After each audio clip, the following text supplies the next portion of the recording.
The Xbox 360 is not exactly hurting for first-person shooters, so each release has to do something special to stand out from the pack. Whether it's a new spin on the setting, mission structure, or multiplayer modes, a shooter must ultimately provide a fresh experience if it wants a shot in a competitive market. Frontlines Fuel of War hopes to scratch itchy trigger fingers with large maps, team-specific roles, and online support for up to 50 players. Does it offer some explosive action, or is it simply a bomb?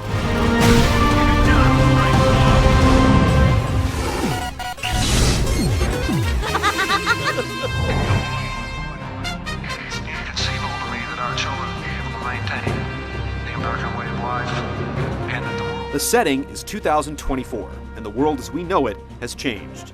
Years of Paris Hilton, Britney Spears, and Hannah Montana has plunged the planet into utter despair and chaos. There's also an oil shortage thing, which may have caused a few problems along the way. Overcrowding, famine, and disease have consolidated the nations into two rival superpowers, the Western Coalition and the Red Star Alliance. Both sides are fighting over the precious commodity known in some circles as black gold or Texas tea. Apparently, biodiesel didn't quite catch on as well as hoped. In the game's single-player campaign, you'll play as a Western Coalition fighting force known as the Stray Dogs. Their mission is to claim contested territory in hotspots across the globe. An embedded reporter will help document the war effort, but it's up to you to ensure the Stray Dogs' bite is as strong as their bark.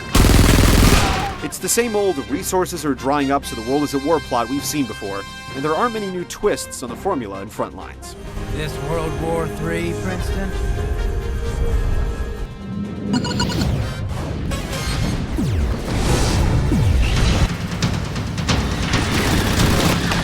While the story is set in the future, don't expect to see laser guns, toothy aliens, or plasma swords. Frontlines is essentially a modern combat game with reimagined maps of real-world locales. In both the single-player campaign and online component, the goal is to advance each map's front line, a dividing point between enemy and friendly territory. Advancing the front line is accomplished by completing objectives, which can be tackled in any order. Yet instead of focusing on one main task, you're typically presented with several at once. In the single-player campaign, this generally involves securing buildings, pieces of intelligence, or weapon caches. Online goals generally consist of defending areas and capturing key checkpoints on a choice of 8 maps. Fortunately, you'll know precisely where each goal is located on the map. Each target is conveniently highlighted with a color-coded icon on your heads-up display, listing its approximate distance and location. Once you've decided on the task, you simply point your weapon's reticule in the right direction and keep pressing onward, battling groups of enemy soldiers along the way. In addition to on-foot combat, Frontlines lets you drive or pilot ground vehicles, helicopters, and jets from your choice of a first or third-person viewpoint. Not all vehicles are supported on all maps, however, and their controls take some time to get used to.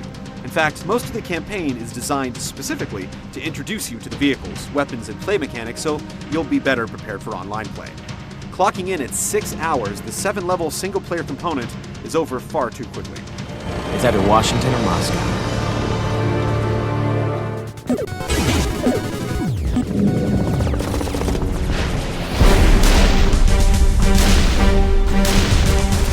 What makes Frontlines fun to play is an online component that offers diversity in weapons and roles. On-screen soldiers can choose from 6 weapon loadouts: assault, heavy assault, sniper, anti-vehicle, special operations, and close combat. Each group features a distinct primary weapon, pistol, and type of explosives. Characters are further defined by one of 4 roles, ranging from ground support and EMP tech to drone tech and air support. A drone tech, for example, can guide a remote-controlled helicopter to scout out enemy locations or even take out a soldier or 2 while self-destructing. Ground support repairs damaged vehicles, while air support calls in aerial strikes to take out specific targets. EMP techs are invisible on radar and can spot rival drones and their operators.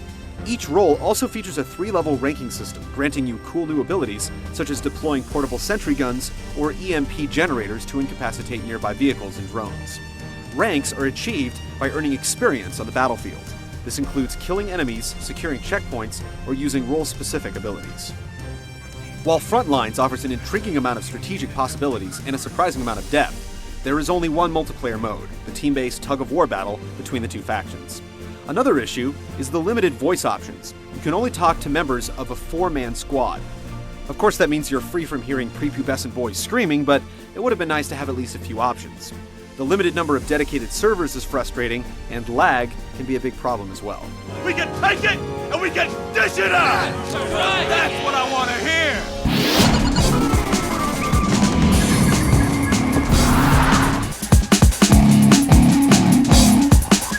While the world in Frontlines is not as detailed as the environments found in Call of Duty 4, Gears of War, and BioShock, it is more ambitious from a content standpoint.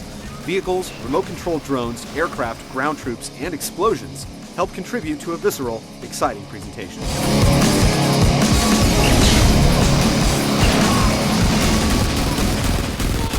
Frontlines may not be as polished as some of the platform's top titles, but it is addictive, and distinctive gameplay warrants a good hard look from Xbox Live subscribers.